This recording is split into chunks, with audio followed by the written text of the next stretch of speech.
tracking. Poll tracking juga tidak dilarang untuk melakukan survei opini publik sama sekali. Tetapi sayangnya, poll tracking malah memilih mundur daripada mempertanggungjawabkan setiap hasil surveinya kepada Dewan Etik Persepi ke depannya. Ini artinya poll tracking, PPI, dan Voxpol bisa melakukan survei di rumah sendiri, di rumah keluarga sendiri, di kantor partai politik tertentu, atau di dalam kantor tim pemenangan paslon tertentu untuk mendapatkan hasil yang jauh lebih kahar. Keputusan Persepi murni berdasarkan kerja-kerja ilmiah, bukan soal tendensi politik dan kepentingan paslon tertentu.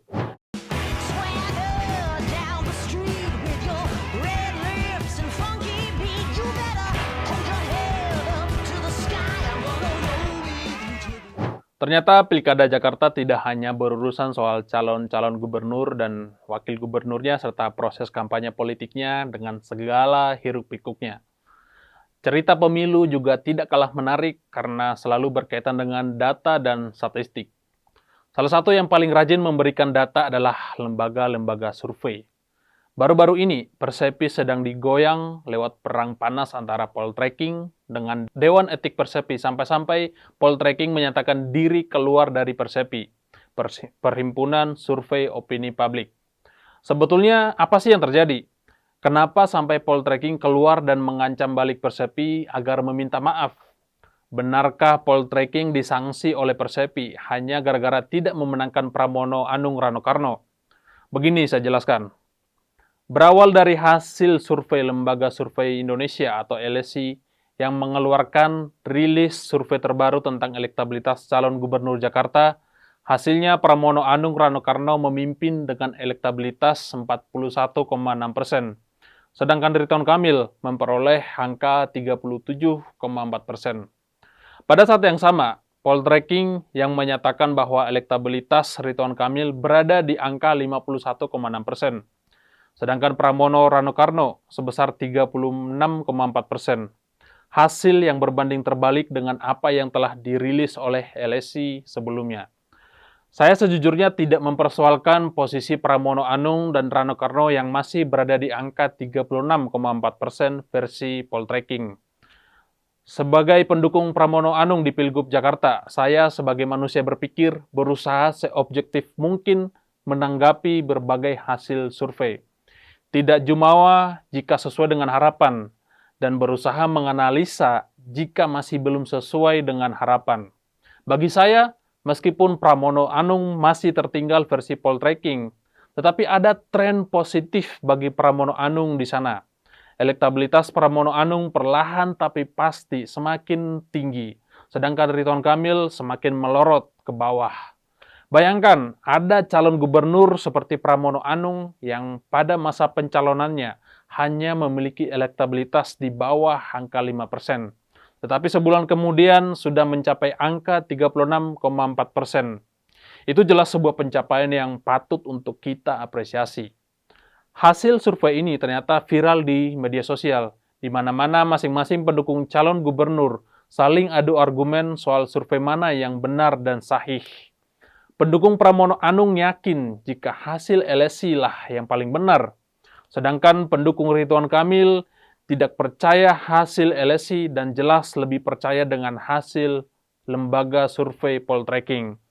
Persepi sebagai perhimpunan survei opini publik yang mewadahi para lembaga survei ini harus merespon opini publik yang gaduh akibat perbedaan hasil survei di kota yang sama ini. Persepi kemudian memanggil 2 lembaga survei untuk diteliti dan diuji. Siapa yang proses dan hasil surveinya sesuai dengan standar survei opini publik yang telah ditetapkan bersama. Ternyata ada yang menarik dari apa yang dilakukan oleh LSI dan poll tracking. Keduanya sama-sama memiliki waktu yang sama saat melaksanakan proses survei. LSI pada tanggal 10 sampai 17 Oktober 2024, poll tracking sehari lebih cepat, 10-16 Oktober tahun 2024. Uniknya, metode penarikan sampelnya juga sama, yaitu multi-stage random sampling dengan teknik pengumpulan data wawancara tatap muka. Bedanya, LSI menggunakan 1.200 responden dan poltreking menetapkan jumlah sampel sebanyak 2.000 responden sesuai dengan proporsinya masing-masing.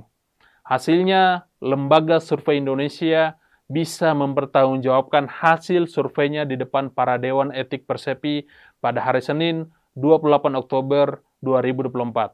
Sedangkan poltreking, Dewan Etik Persepi menemukan sejumlah masalah dan sejumlah kejanggalan setelah diperiksa sehari kemudian. Pertama adalah soal data mentah yang tidak bisa dilengkapi oleh poltreking untuk diaudit oleh Persepi. Alasannya adalah karena data yang sudah hilang karena server tidak mampu memuat semua data tersebut. Ini agak aneh sih, bagaimana bisa sebuah lembaga survei tidak mampu menampung data baru. Kedua, data responden yang valid hanya 1.652, bukan 2.000 data seperti yang diumumkan ke publik beberapa waktu yang lalu. Poltreking tidak bisa menjelaskan ketidaksesuaian antara jumlah sampel valid sebesar 1.652 pada saat pemeriksaan dan 2.000 data sampel seperti hasil survei yang telah diumumkan oleh poltreking. Ketiga, dengan ketidaklengkapan data mentah dan data responden yang tidak valid, Dewan Etik tidak bisa memverifikasi kesahihan implementasi metodologi karena perbedaan dari dua dataset atau data raw yang diajukan poltreking ke Persepi. Keempat, poltreking ternyata tidak bisa membuktikan bagaimana proses pergantian responden memiliki atau mewakili karakteristik yang mirip dengan responden asli dan menggunakan prinsip randomness. Apalagi cara memilih RT sebagai calon responden tidak sesuai dengan data yang ada di kelurahan. Karena hasil survei poltreking dianggap tidak sah dan tidak bisa diverifikasi oleh Dewan Etik, maka poltreking diberi sanksi tidak dapat izin untuk publikasi hasil survei tanpa persetujuan dan pemeriksaan data oleh Dewan Etik Persepi. Sanksi ini sebenarnya tidak berat-berat amat kok. Juga tidak mencoreng wajah poltreking. Poltreking juga tidak dilarang untuk melakukan survei opini publik sama sekali. Tetapi sayangnya, poltreking malah memilih mundur daripada mempertanggungjawabkan setiap hasil surveinya kepada Dewan Etik Persepi ke depannya. Poltreking bahkan menghimbau agar Persepi meminta maaf karena sudah mencoreng nama baik poltreking di depan publik dan tidak menyebutkan secara spesifik apa kesalahan poltreking. Sebuah kerugian besar bagi poltreking yang memilih mundur dari Persepi. Justru dengan bernaung di bawah Persepi, poltreking memiliki lembaga pengawas yang bisa mengaudit secara sukarela sehingga kualitas hasil dan proses surveinya bisa tetap terjaga dan kredibel. Padahal proses audit disampaikan secara terbuka dan terekam serta bisa diakses oleh siapapun lewat kanal YouTube-nya Persepi. Persepi juga melakukan hal yang sama kepada LSI, juga kepada anggota lain untuk menjalankan proses audit agar memenuhi standar kelayakan survei opini publik. Soal Dewan Etik, kredibilitas Persepi juga bisa dipertanggungjawabkan terutama soal kualitas dan keilmuannya.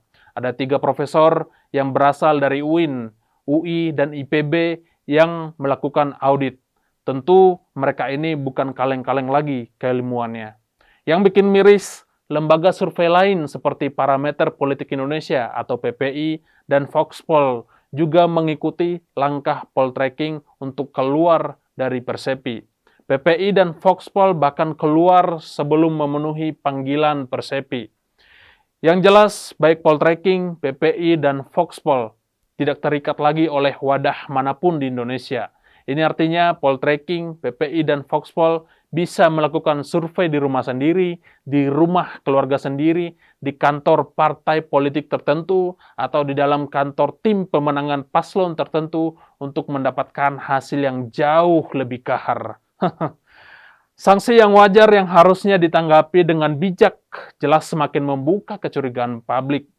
Jangan-jangan hasil surveinya memang karena bayaran atau harus sesuai dengan pesanan-pesanan para sponsor. Kejadian yang sama juga sebenarnya pernah terjadi pada Pilpres 2014 yang lalu. Persepi mengeluarkan JSI dan Puskaptis gara-gara hasil quick count yang memenangkan Prabowo Hatta saat itu. Sebelum dikeluarkan, Persepi memberi ruang kepada JSI dan Puskaptis agar mempertanggungjawabkan hasil quick count-nya secara terbuka. Tetapi JSI dan Puskaptis tidak mau bersedia saat itu. Sikap Persepi yang menjaga kredibilitas survei opini publik patut kita apresiasi, karena lembaga ini sebenarnya hanya wadah sukarela untuk memastikan ada yang mengawasi lembaga survei di Indonesia. Kebetulan memang undang-undang yang membawahi belum tersedia di Indonesia, sehingga Persepi bisa menjadi opsi payung hukum bagi lembaga-lembaga survei di seluruh Indonesia. Juga tudingan Hanta Yuda yang menyebut bahwa mereka telah lama diincar oleh Persepi, pada akhirnya hanyalah tudingan politis dan tidak ilmiah sama sekali. Juga dengan informasi liar bahwa poltreking disanksi hanya karena tidak memenangkan Pramono dan Rano Karno, pada akhirnya juga tidak terbukti sama sekali.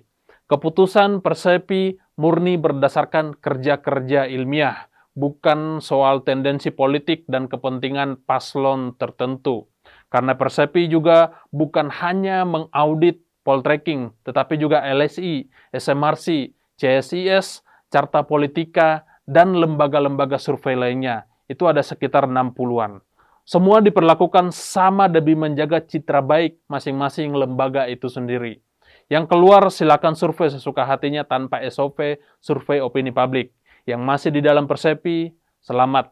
Kalian menjaga integritas dan kepercayaan publik kepada Indonesia untuk mengawal demokrasi Indonesia. Saya John Sitorus, Insight.